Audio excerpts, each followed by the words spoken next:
টলিউডের শীর্ষ নায়ক শাকিব খানের অভিনীত প্রথম প্যান ইন্ডিয়া সিনেমা দরদ। অনন্য মামুন পরিচালিত সিনেমাটিতে শাকিব খানের বিপরীতে অভিনয় করেছে বলিউডের নায়িকা সোনাল জোহান। বেলা 11:30 দরদের লুক প্রকাশিত আসার পরে রীতিমতো ভাইরাল এই লুকটি। শাকিব খানের দরদের পোস্টার দিয়ে মুহূর্তে ভাইরাল হয়েছে, এমনকি অনেক প্রশংসিত হচ্ছে। শাকিব খান একের পর এক চমক দিয়ে যাচ্ছে শাকিব খানের এই প্যান ইন্ডিয়া সিনেমার দরদের লুক নিয়ে।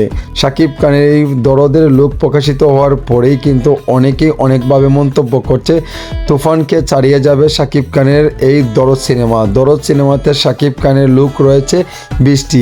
এই দরদ লুকে শাকিব খানের চুল দেখেন কোকড়া কোকড়া চুল, এমনকি চা তাকানোর স্টাইলটা কিন্তু আলাদা। এইরকম লুকে শাকিব খানকে আর কখনো দেখা হয়নি। শাকিব খান প্রশংসিত হচ্ছে এই দরদ সিনেমা দিয়ে।